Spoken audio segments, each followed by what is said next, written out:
tous, voilà, on est parti pour la 3e étape du Grand National du Trot. On est avec un lot qualiteux, avec de très bons chevaux qui sont au départ, et notre Lyonnais, un Lyonnais qui pourrait devenir, et qui doit mathématiquement devenir, normalement le maillot jaune au passage du poteau, quelle que soit sa place, puisque celui qui avait gagné la première étape n'est pas sur la ligne de départ. Pour moi, ils viennent de loin et ils mettent le cheval pour faire une grande performance. In du Gers, le 10, va essayer de faire retentir l'hymne de JMB sur le poteau. On peut le mettre à la gagne parce que s'il court comme en début d'année où il a aligné les bâtons, pam, pam, pam, eh bien il peut remettre un bâton chez nous à Lyon.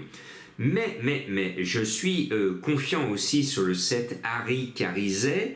Ce cheval me plaît beaucoup, il est régulier, il est en forme, lui aussi fait un déplacement ambitieux. Et puis, il y a un cheval qui est le roi de la province, il s'est remis tranquillement en route et vous allez voir que lui aussi va aligner les bâtons en province, dans les grands prix. C'est le 4 Ginkgo du Roussoir.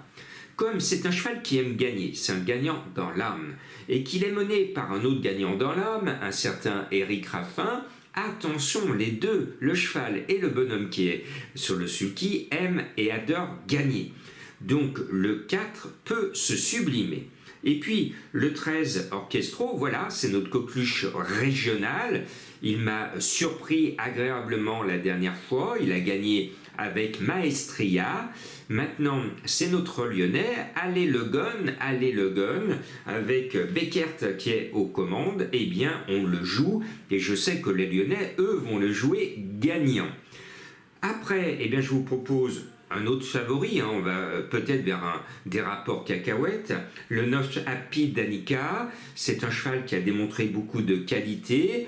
Le profil de, de Villeurbanne, oui, du carré de soie, n'est pas propice à son aptitude parce que c'est un cheval qui tourne un peu moins bien à droite, mais sur le papier, c'est quand même l'une des premières chances de la course. Et puis Mathieu Mottier a une chance, on a trouvé le Graal avec lui aussi, le Graal du Trésor, quel joli nom, le numéro 8, bon il est barré pour la gagne, pour la 2e place, mais il a une chance très régulière de rentrer dans la bonne arrivée. Maintenant, c'est un peu trop facile, ou alors là, on est vraiment parti sur des cacahuètes en rapport, donc on va peut-être gagner moins que ce que l'on aura engagé en pari, faites attention. Et puis c'est un peu trop facile d'avoir comme ça tous les favoris qui vont passer un par un le poteau et résultat des courses, on va toucher des cacahuètes et on va encore pleurer parce que les rapports seront tout petits. Bon, alors je cherche quand même un peu la cote. Je vous propose d'abord le 12 Guide Montforgan qui était un crack au monté quand il était plus jeune, et puis il a pris la bonne décision, c'est-à-dire de laisser le bonhomme sur le dos pour le mettre derrière sur le sulky, et depuis il montre qu'il vaut les très gros quintés à Vincennes et qu'il vaut cette étape du Grand National. Alors je le mets d'autant plus qu'il est mené par celui que je surnomme notre JMB lyonnais, Serge Pelletier, qui connaît dans la région Auvergne-Rhône-Alpes une réussite extraordinaire en sa qualité de driver. Eh bien sa maestria et son expérience, sa connaissance de la piste peut lui permettre de glisser Guide Montforgan à une cote croustillante dans la bonne arrivée. Et j'ai essayé de trouver une cote encore supérieure avec le 2 Gabelou Carizet, parce que c'est comme à la SNCF, son entraîneur Thuet est doublement représenté. Tout le monde va jouer Harry Carizet et beaucoup vont oublier ce Gabelou Carizet. Pourtant, ce cheval me plaît bien. Il faut effacer sa dernière course, mais précédemment, regardez son papier, c'est un vrai métronome. En plus, il a un driver ô combien redoutable sur le sulky, Gabriele Gelormini. S'il y a une surprise, elle viendra, à mon sens, de ce numéro 2. Maintenant, on va suivre cette course avec beaucoup d'attention et beaucoup de plaisir, comme toutes les étapes du Grand National du Trot. Et bien sûr, plus Orchestro sera proche du poteau, plus je serai heureux parce que je suis lyonnais et qui ne trotte pas n'est pas lyonnais. Ouais.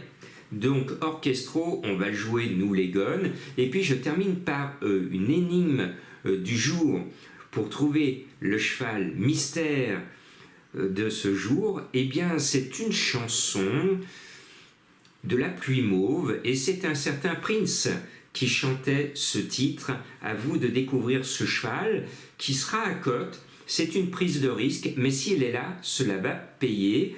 Je le rappelle, mes énigmes du jour, ce sont des chevaux qui ont un nom rigolo, qui me permettent de broder une énigme du jour, et donc ce ne sont pas des gros favoris, il y a une prise de risque à assumer. Généralement, je m'amuse à vous donner un nom rigolo, à deviner, mais ne prenez pas ce cheval mystère comme un coup sûr, non.